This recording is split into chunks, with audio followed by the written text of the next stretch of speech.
Pemirsa Jawa Pos TV, jumpa lagi dengan saya dalam Jateng Talk. Perbincangan tentang masalah-masalah aktual dengan tokoh-tokoh di Jawa Tengah. Kali ini saya bersama Pak Mawahib. Beliau aktivis di organisasi Nahdlatul Ulama, Ansor, pernah menjadi anggota DPRD Kabupaten Kudus, pernah menjadi anggota DPRD Kabupaten Provinsi Jawa Tengah, dan sampai sekarang. Tapi ini tidak mencalonkan lagi, cuman aktivitasnya itu masih akan penuh. Dan yang paling menarik, beliau ini disebut-sebut sebagai bakal calon Bupati Kudus. Apa kabar Pak Mawahib? Alhamdulillah baik, Mas Bayhaqi, sehat alhamdulillah. Banyak kegiatan ini di bulan Ramadan? Ya, alhamdulillah double. Kalau tradisi selama ini Ramadan kita itu kegiatan-kegiatan sosial keagamaan. Ya. Tapi untuk kali ini kita ditambahi lagi kegiatan kita sosial kebencanaan. Ya, kebetulan pemirsa ini di daerah Kudus, Demak, kemudian Pati, Grobogan itu terjadi bencana alam, banjir yang sangat besar karena hujan yang sangat ekstrim disertai jebolnya tanggul sungai yang kemudian merendam banyak kecamatan di wilayah-wilayah tersebut. Dan Pak Mawahib ini adalah aktivis untuk itu, penyelamatan warga, bantuan warga dan seterusnya. Ya Pak Mawahib ya. Sebisa-bisanya. Jadi pemirsa, Pak Mawahib ini adalah adik politikus yang sangat terkenal, yaitu Pak Nusron Wahid. Beliau ini politikus Partai Golkar, tapi juga masih aktif juga di organisasi Nahdlatul Ulama juga. Sama juga dengan Pak Mawahib. Ya, kebetulan saja adiknya itu. Karena itu memang menjadi takdir Allah. Saya menjadi adik seorang pengurus Nahdlatul Ulama, juga seorang politisi, ya kan? Sehingga ini menjadi edukasi di keluarga, bagaimana agar ikut peduli. Jadi itu keluarga itu memang sejak dulu itu juga keluarga politisi, keluarga Nahdlatul Ulama juga. Tidak juga ya, kita orang kampung Pak. Ya, kita itu orang kampung, yang mana memang dalam kultur keluarga kami itu kebetulan memang ayah saya, bapak saya itu menjadi pengurus NU Ranting, ibu saya pengurus Muslimat. Ya, memang terbentuk oleh kultur keagamaan dari Nahdlatul Ulama. Juga tradisi-tradisi kami yang ada di sekitar itu juga sangat religius, sehingga itu menempa kami. Terutama sejak keluarga-keluarga kami itu aktif di Banem NU, mulai Ibnu sampai GP Ansor. Dan itu menjadikan kami itu sebagai keluarga yang peduli. Toh tidak semuanya menjadi politisi. Ada yang menjadi wira swasta, ada yang menjadi petani, ada yang menjadi guru, dan ada yang menjadi akademisi. Kebetulan adik saya akademisi di salah satu PTN di Jawa Timur, Brawijaya, dan hari ini masih menyelesaikan doktoralnya di Australia. Karena adik saya itu juga pejuang, Pak. Difabel. Difabel itu. Oh gitu. Kalau yang terjun ke politik berapa orang, Pak Mawahib? Awalnya 2. Sejak 14 Februari kemarin menjadi tambah 1. Keponakan Keponakan Keponakan anak kakak perempuan saya. Yang kebetulan juga aktivis Ansor Kabupaten Kudus, yang insya Allah meneruskan perjuangan saya di DPRD Jawa Tengah. Dan begitu. Alhamdulillah pleno KPU di Jawa Tengah terpilih. Pak Mawahib sendiri tidak mencalonkan lagi sebagai anggota DPRD di Jawa Tengah. Ini pilihan ya. Pilihan dalam arti untuk berjuang mengabdi di masyarakat, karena saya sudah merasa cukup di DPRD Kabupaten 2 periode. 2 periode ya? Ya, sejak tahun 2009 sampai 2019. Ya. Dan 2019 sampai 2024 ini, alhamdulillah di DPRD Provinsi Jawa Tengah. Ya. Ini bekal kami cukup dalam mengadvokasi masyarakat lewat kebijakan-kebijakan legislatif. Ya. Juga terkait masalah bagaimana kita sebagai fungsi legislator, ya kan, tentunya sudah beberapa kali memperjuangkan masyarakat dari regulasi-regulasi yang pro rakyat. Ketika kami di DPRD Kabupaten Kudus, alhamdulillah pernah ada beberapa perda yang kita inisiasi, termasuk perda-perda yang terkait masalah ikon Kudus kota religius atau kota santri dan lain sebagainya. Salah satu keberanian kami, karena sebelum kami belum pernah ada perda inisiatif. Apa? Karena undang-undang membolehkan, fasilitasi boleh. Dan kita mulai sejak tahun 2012 dan di 2013, alhamdulillah kita menggulirkan perda tentang madrasah diniyah telah direspon oleh teman-teman dan sudah diundangkan. Hanya saja sampai hari ini implementasinya setengah-setengah. Setengah-setengah ya. Pemirsa, menarik sekali perbincangan dengan Pak Mawahib ini karena memang berpengalaman di organisasi, lama berpengalaman di politik, tapi kita jeda sejenak, tetap di Jawa Pos TV.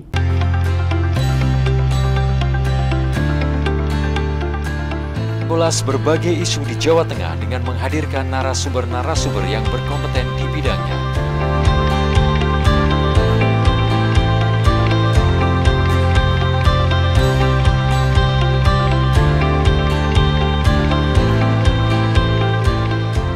Saksikan Jateng Talk setiap Senin dan Selasa hanya di Jawa Pos TV.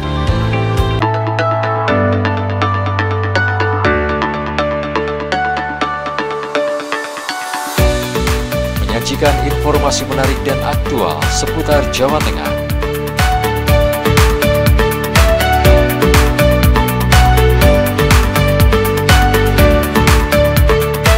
Update Jateng tayang setiap Senin hingga Kamis pukul 10 waktu Indonesia Barat hanya di Jawa Pos TV.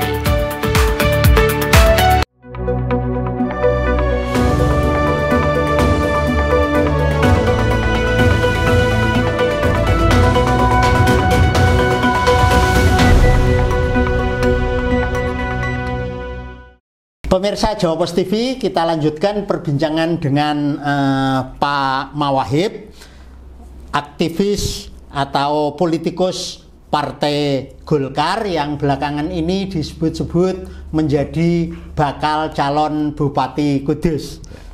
Pak Mawahib sudah mendengar kabar-kabar seperti itu, Pak Mawahib? Ya pastilah. Karena ini memang sudah menjadi niatan bersama ya. Sehingga alangkah akan lebih realnya lagi. Karena ini sudah mendekati November ya kan. Tentunya insya Allah dengan izin Allah, tentunya izin para masyayikh, para guru-guru. Karena saya sebetulnya juga alumni TBS, saya juga di kultur santri menjadi ikon sholawat. Kebetulan saya menjadi ketua Jairmania juga kan. Nah, ini mengemban, memikul banyak aspirasi-aspirasi. Sehingga bagaimana ke depan mengembalikan corak Kudus yang semestinya religius Tidak hanya religius, tapi juga ada ajaran-ajaran Kanjeng Sunan Kudus terkait masalah Gus Jigang. Gus Jigang, betul. Itu juga bagian dari religiusitas itu sendiri ya kan? Karena apa? Karena namanya orang kerja, orang berdagang itu juga bagian dari ibadah. Nah, Pak Mawahib ini kan terjun di politik itu di Partai Golkar. Yang dulu itu Partai Golkar itu identik dengan Pak Harto, kemudian surut belakangan ini mulai muncer lagi. Tetapi di Kudus kursi Partai Golkar itu kan masih sedikit, Pak Mawahib. Kalau tidak salah 4 kursi Nah, yang terbanyak itu kan pemilu ini masih dikuasai oleh PDIP dan PKB. Nah, Pak Mawahib berada di partai yang kursinya kecil itu. Nah, ini seperti apa Pak Mawahib? Ini Mas Bayaki ya. Dalam politik pasang surut itu biasa ya. Kita juga pernah menjadi partai pemenang ya kan. Kita dalam dinamika politik ini memang sudah paham, tahu ya kan, memang kalau RI-nya itu moncer, provinsinya juga moncer, 2 kursi, tapi yang di kabupaten ini kita anggaplah cobaan ya, cobaan bagi saya ini ya kan. Tapi alhamdulillah Mas Bayaki, kebetulan kemarin berbarengan dengan Pilpres. Kita sudah ada komitmen dengan Partai Koalisi Indonesia Maju. Oh, jadi sudah melakukan pendekatan. Alhamdulillah. Yang mana ini sudah menjadi komitmen bersama. Memang kalau kita lihat trennya agak berubah. Pilpres dengan pilkada itu berbeda. Berbeda, betul. Yang ketika Pilpres berbaku hantam itu juga biasa ya kan. Terus habis itu juga mereka akan kembali lagi bersatu di pilkada, itu juga wajar. Wajar karena dalam politik itu apa? Kepentingan tuh. Kepentingan untuk mengabdi dan membangun. Betul. Paling tidak kita ada pijakan karena 02 alhamdulillah menang di atas 50%. Sehingga kebetulan kemarin saya itu di tim kampanye daerah menjadi salah satu koordinator aksi. Di tim kampanye daerah atau di TKD.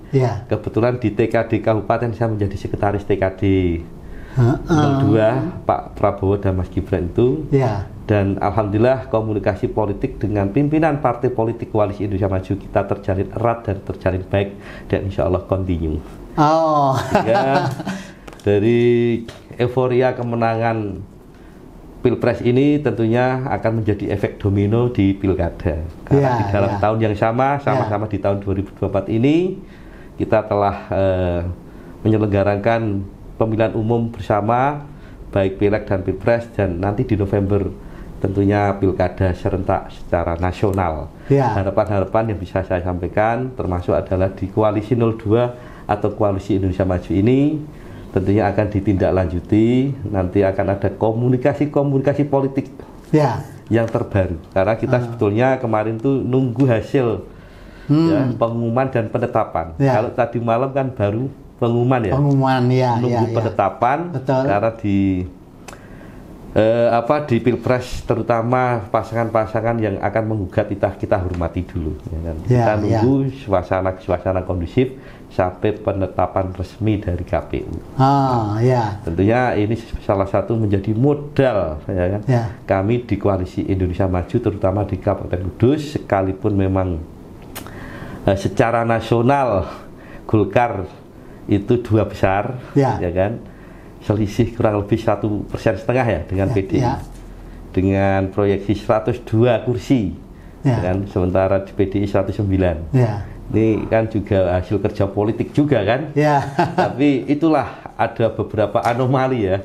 Sama ketika kemarin PDI Pilpresnya hanya 16%, tapi Pilegnya masih menjadi top leader, menjadi top winner kan. Nah, ini juga sama di kami juga seperti itu. Saya kira biasa.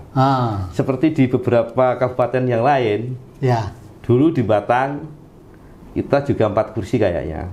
Itu juga kita tertatih-tatih, tapi alhamdulillah menang. Di Kabupaten Pekalongan sama. Ya, itu kursi juga butuh koalisi besar kan. Alhamdulillah menang. Jadi di Batang itu bupatinya Pak Yaji itu juga dari Golkar yang ternyata kursinya itu kecil. Dan inilah Pak Mawahib itu mau masuk di Kabupaten Kudus yang mesti kursinya cuma 4. Beliau pede sekali karena sudah punya bekal dulu sebagai anggota DPRD Kabupaten Kudus, punya jaringan dengan politikus-politikus yang lain. Komunikasi kepartean dengan PDIP sama PKB sudah terjalin, Pak sebetulnya Mawahib? Ini alami nanti ya. Bagaimana yang saya tadi sampaikan bahwa kepentingan sudah berbeda. dengan Pilpres. Ya. Tidak menutup kemungkinan kita menjalin komunikasi, ya kan, akan membuka keran komunikasi dengan partai-partai di luar Pilpres. Ya. Itu sudah semestinya ya. Dan nanti kita alami aja, karena kita juga masih menghormati keputusan baru pengumuman baru disampaikan tadi malam, dan keputusan juga nunggu hasilnya. Insya Allah nanti segala sesuatu bisa mencair. Dalam politik apapun bisa mencair, karena dalam politik itu merangkul, tidak memukul. Jadi ini menarik kata kuncinya merangkul tadi. Gitu. Ya karena endingnya adalah membangun untuk masyarakat. Kalau kita bicara pembangunan ya untuk semua, bukan untuk kelompok, bukan untuk segmen-segmen komunitas, bukan, tapi untuk seluruhnya masyarakat Kabupaten Kudus. Dan Kudus ini memang menarik pemirsa, karena Kudus ini sangat religius, menjadi menuju kota industri juga. Tetapi dari sisi politik itu pemenangnya justru itu PDIP dan PKB menjadi nomor 2 ya Pak ya. Yang dimana para tokoh-tokoh NU-nya menyebar di seluruh partai yang ada itu. Nah, kira-kira kalau Pak Mawahib nanti maju, itu kunci apa lagi yang Pak Mawahib bakal mainkan? Ya, tentunya kalau kita berbicara secara umum ya, pasti ada kepentingan umum. Kepentingan umum ini harus apa yang saya sampaikan tadi, saling merangkul, saling menghormati dan saling mengisi. Tentunya ini tidak bicara partai politik lagi. Memang ke partai politik itu penting sebagai piranti, sebagai kendaraan, sebagai bahtera untuk menghantarkan, ya kan. Tapi semuanya itu kembali untuk masyarakat. Sebagaimana apa fungsi, maksud, tujuan, output partai politik itu didirikan. Kan semuanya atas dasar untuk masyarakat, untuk kesejahteraan rakyat, seperti itu. Nah, kaidah-kaidah politik ini tentunya karena latar belakang saya itu santri, ya kan. Saya itu tetap akan melakukan hal-hal yang sifatnya konstruktif. Konstruktif dalam arti apa? Dalam arti bagaimana agar menciptakan politik itu secara riang gembira, secara akal sehat, ya kan. Dalam kontestasi apapun, ya kan, bahwa yang namanya politik itu siap menang juga harus siap kalah. Pemirsa, niatnya adalah membangun dan mengabdi. Pemirsa, semakin menarik ya. Jadi sudah semakin jelas visi dan misi Pak Mawahib dalam hal ini, dalam membangun masyarakat, dalam membangun Kota Kudus. Tapi kita jeda lagi sejenak, kita lanjutkan kembali nanti.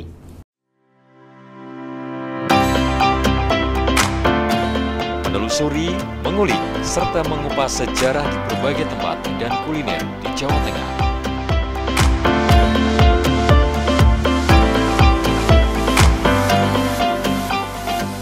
Saksikan Jejak Kota setiap hari Rabu, Kamis, dan Minggu pukul 10.30 waktu Indonesia Barat, hanya di Jawa Pos TV.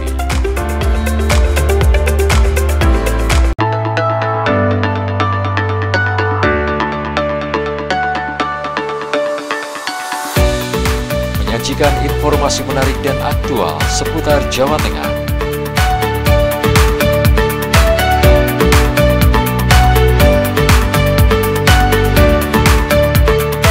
Update Jateng tayang setiap Senin hingga Kamis pukul 10 waktu Indonesia Barat, hanya di Jawa Pos TV.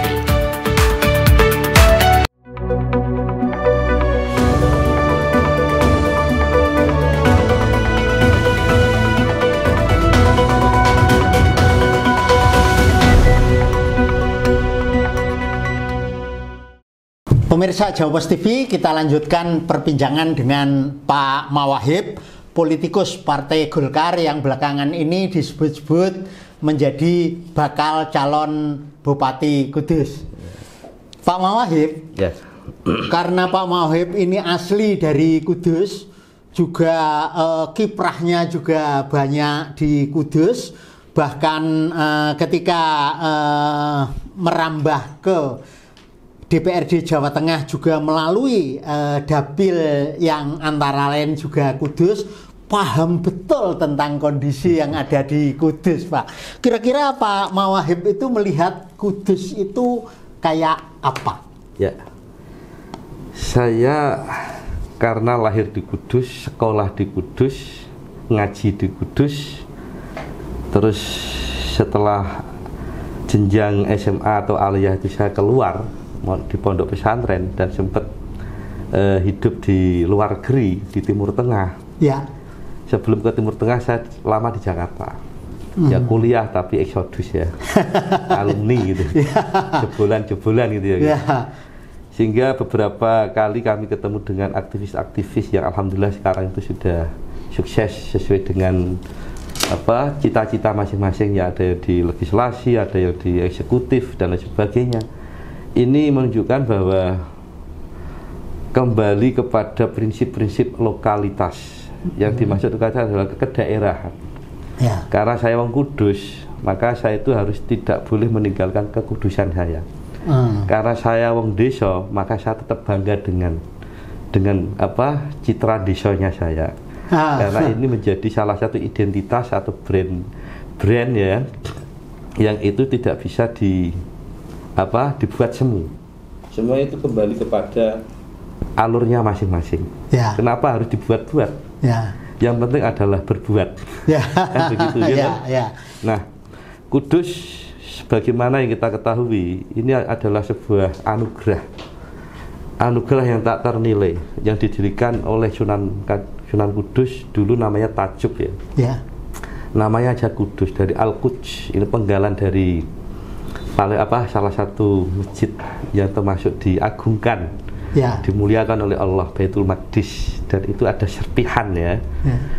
Sehingga kesakralan Kudus ini itu dimaknai oleh Sunan Kudus dengan toleransi, ya kan, toleransi. Karena dalam ajaran Islam toleransi itu juga dijunjung tinggi. Ya. Atau kalau bahasa istilah santrinya adalah tasamuh. Ya. Itu dijaga betul dan menjadi himbauan serta ajaran yang baik. Diikuti alhamdulillah, tidak diikuti juga tidak masalah. Tapi kita sebagai orang Jawa tentunya, kalau kita nguri-nguri tradisi-tradisi yang baik, kenapa tidak? Seperti apa? Menghormati, tidak boleh menyembelih sapi.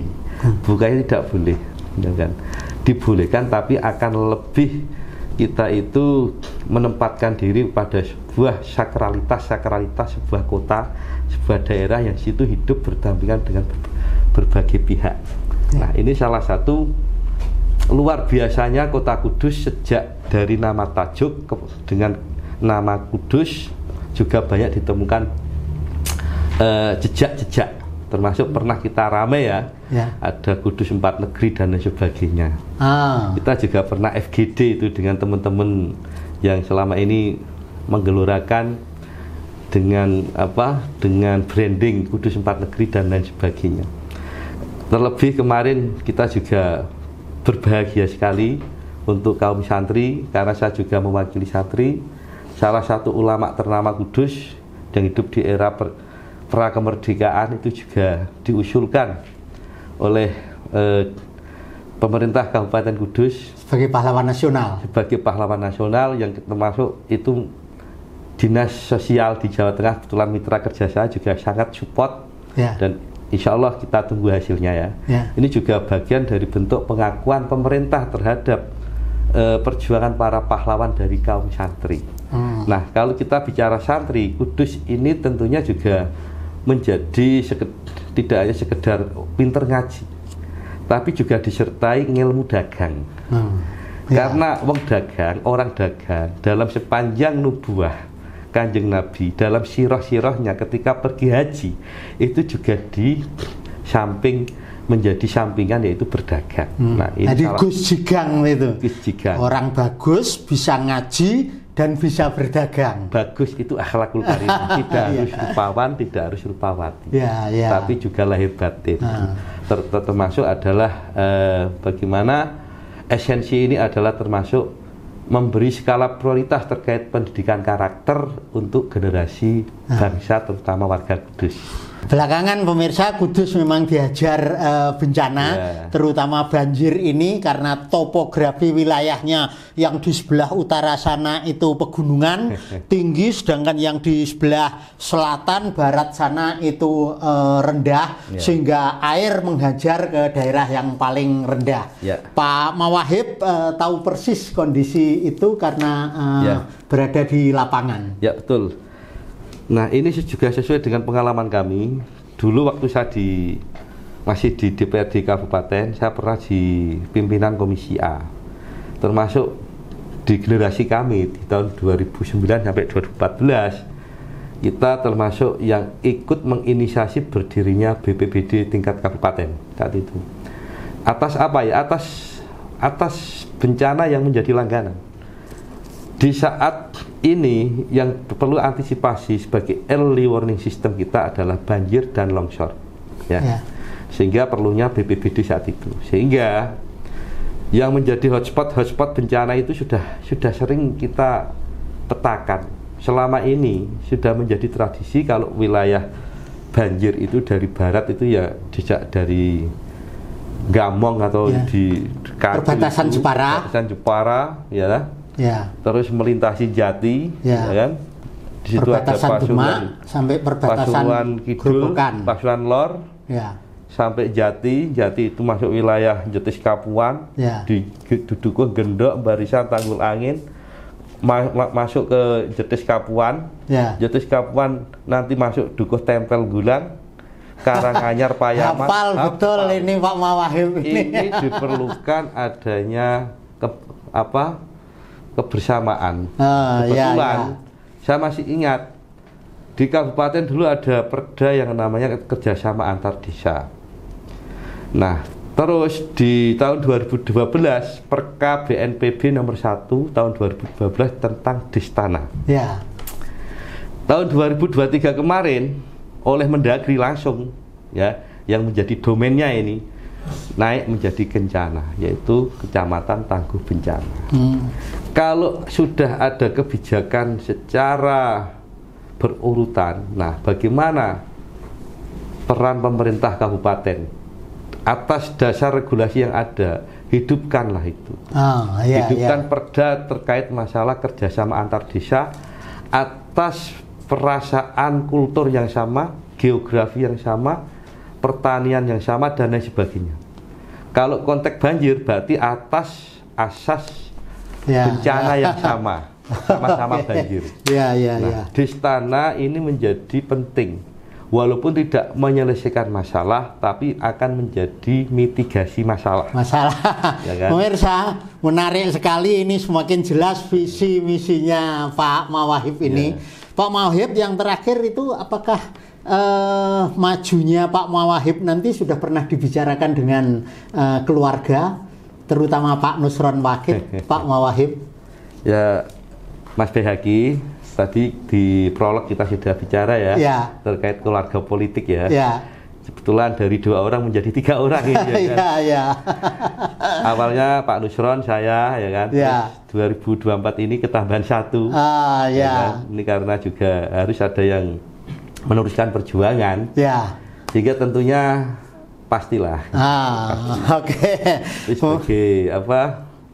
Sebagai keluarga itu harus saling mensupport. Ini penting gitu.